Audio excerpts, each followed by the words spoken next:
Hello guys, welcome back to my channel. তো আগের এপিসোডে লাস্টে আমরা দেখেছিলাম জায়া তার দুজনকে দেখে অনেক বেশি স্যাড হয়ে গিয়েছিল অ্যান্ড জি ব্যাংকে বলে, আচ্ছা তোমার কি মনে হয় না তারা একে অপরের জন্য পারফেক্ট? জি ব্যাংক বলে, একদমই নয়, হয়তো তুমি ভুলে যাচ্ছ আজ থেকে সিচান তোমার ফিয়ন্সে।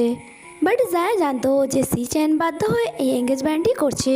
অন্যদিকে আমরা ফোবা অ্যান্ড মিস্টার আর্নকে দেখি, যেখানে মিস্টার আর্ন প্রাইস বাড়ানোর কথা বলছিল, যা শুনে ফোবার অনেক বেশি রাগ হয়। বাট সে কথা বদলে নেয় অ্যান্ড বলে, মনে হচ্ছে আমি অনেক বেশি ড্রিঙ্ক করে নিয়েছি, নইলে তুমি বলো আমার মুখ থেকে এমন কথা বেরোবেই বা কেন? ওয়েল ছাড়ো এসব, চলো আমরা একসাথে ড্রিঙ্ক করি। তারপর সে মিস্টার আর্নের জন্য ড্রিঙ্ক তো আনে, বাট তাতে সে ড্রাগস মিশিয়ে দেয়, কারণ মিস্টার আর্ন যদি সহজে না বুঝে তাহলে রাস্তা তো বাঁকাতেই হবে। আফটার দ্যাট মিস্টার আর্ন সবাইকে এঙ্গেজমেন্ট পার্টি এনজয় করতে বলছিল, তখনই জিফ্যাং জায়াকে নিয়ে আসে অ্যান্ড সিচেনকে বলে, অন্য মেয়েদের দিকে মনোযোগ না দিয়ে নিজের ফিয়ন্সেকে সামলাও, সে তোমাকে কিছু বলতে চায়। অ্যান্ড সে জাওমির হাত ধরে সেখান থেকে নিয়ে চলে যায়। সিচেন জায়াকে বলে, পাস্টে যা কিছু হয়েছিল সেই সবের পেছনে মিস্টার শু সেটা নয়, বরং তোমার ড্যাডের হাত আছে, আর এটা তুমি মানো আর না মানো, কিন্তু আমি একটা খনিকে কখনোই ক্ষমা করতে পারবো না। জায়া তাকে রিকোয়েস্ট করে যে ড্যাডের তরফ থেকে আমি তোমাকে সরি বলছি, তুমি প্লিজ তাকে ছেড়ে দাও, তুমি যা বলবে আমি সেটাই করতে রাজি আছি। সেজেন বলে, না, যে দোষ করেছে শাস্তি তো তাকেই পেতে হবে। অন্যদিকে জিফ্যাং জাওমির থেকে সেজেনের প্ল্যান জানতে পেরে গিয়েছিল যে তারা আজ রাতে কি করবে, বাট সে তাকে বলে, তোমাকে যে কোনো হালে আইয়া পূজাকে খুঁজে বের করতে হবে, তারপরেই আমার দুজনের চান্স আসবে। তুমি সবসময় এটা জানতে চাইছিলে না যে আমি এখান থেকে কেন যেতে চাইছি না? কারণ আমি অনেক টাকা কামাতে চাই, আর আমি সারা জীবন তোমাকে আমার সিস্টার নয় বরং লাইফ পার্টনার বানাতে চাই। অ্যান্ড যে ফরেন তাকে হ্যাক করে নেয়, বাট জাওমি তাকে থাপ্পড় মেরে নিজের থেকে দূরে সরায় অ্যান্ড বলে, তুমি কি পাগল হয়ে গিয়েছো? তখনই সেখানে সিচেন আসে অ্যান্ড তাকে নিজের সাথে নিয়ে যায়। এরপর সে গান বের করে ওপেনলি সেটা নিয়ে খেলা শুরু করে, যা দেখে মিস্টার আর্ন তার উপর অনেক বেশি রেগে যায় অ্যান্ড সে সিচেনের উপর অ্যাটাক করতো তার আগেই পাওয়ার লোকেরা এসে তাকে পেছন থেকে হিট করে অ্যান্ড নিজেদের সাথে নিয়ে যায়।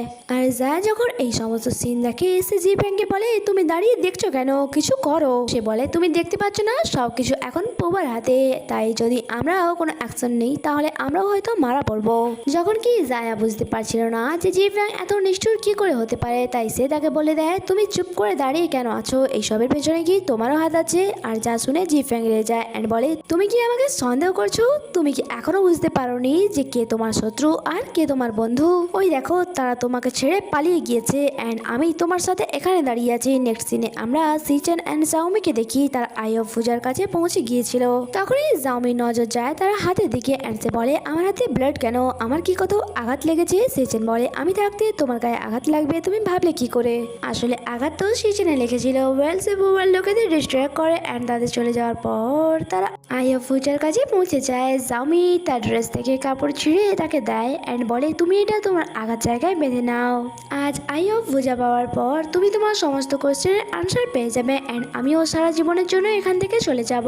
বাট তার আগে আমি জানতে চাই, তুমি কখনো কি আমার জন্য কিছু ফিল করনি? সিজন ফরেন তাকে বলে দেয়, হ্যাঁ আমি ফিল করেছিলাম, বাট তুমি কি একবারও এখানে থেকে যাওয়ার কথা ভাবনি? জাওমি বলে, সে ব্যাপারে আমি তোমাকে কেন বলবো? কথা বলতে বলতেই তারা একে অপরের অনেক ক্লোজ চলে আসে আর হঠাৎই আই অফ পূজা লক হয়ে যায়। জাওমি তাড়াতাড়ি করে সেটা নিয়ে নেয় অ্যান্ড তাদেরকে কেউ দেখার আগেই তারা সেখান থেকে সাইডে পালিয়ে যায়। এরপর সিচেন তাকে একটি ডকুমেন্টস দিয়ে বলে, এই ডকুমেন্টসে তোমার একটি সিক্রেট আছে, আমি জানি না যখন তুমি এটা জানতে পারবে তোমার উপর এফেক্ট পড়বে কিনা, বাট আমি চাই বাসাতে গিয়ে তুমি এটাকে ওপেন করো আর আজ থেকে তুমি পুরোপুরি ভাবে স্বাধীন, এখন এখান থেকে যাও। জাওমি তো তাকে ছেড়ে যেতে চাইছিল না, বাট তাকে যেতেই হয়। তার যাওয়ার পর সিচেন ওই গুন্ডাগুলির সাথে ফাইট করা শুরু করে। অন্যদিকে জাওমি যখন যাচ্ছিল তাকে জায়দার সামনে চলে আসে অ্যান্ড তাকে আটকে বলে, তোমরা আমাকে মিথ্যে কেন বলেছিলে? তারপর তোমরা আমার এঙ্গেজমেন্টের দিনই এই সমস্ত কিছু প্ল্যান করলে, তোমার কোনো আইডিয়া আছে এখন আমার কিরকম ফিল হচ্ছে? জাওমি বলে, আমি জানি তুমি ইনোসেন্ট, আমি কখনোই তোমাকে হার্ট করতে চাইনি, বাট যদি তুমি আমাকে মেরে তোমার মনের শান্তি পাও তাহলে তুমি আমাকে মারতে পারো। বাট জায়া এমনটা করে না অ্যান্ড সে নিজেকে কন্ট্রোল করে জাওমিকে সেখান থেকে যেতে বলে আর বলে, এরপর থেকে কখনোই আমার সামনে এসো না।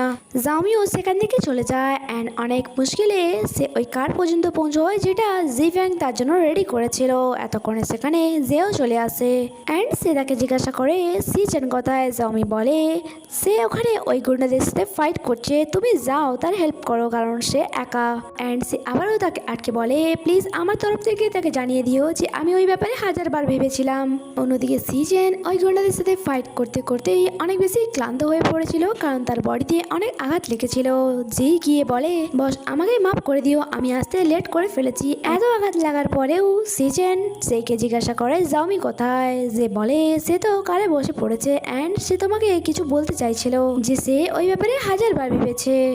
আমি তো বুঝতেই পারিনি সে কি বলতে চাইছিল। তখনই সিজেনের মনে আসে যে সে যখন তাকে জিজ্ঞাসা করেছিল যে তুমি এখানে থাকার ব্যাপারে কি একবারও ভাবনি। এটা শোনার পর তো সে অনেক বেশি হ্যাপি হয়ে গিয়েছিল যে জাউমিও তাকে ভালোবাসে।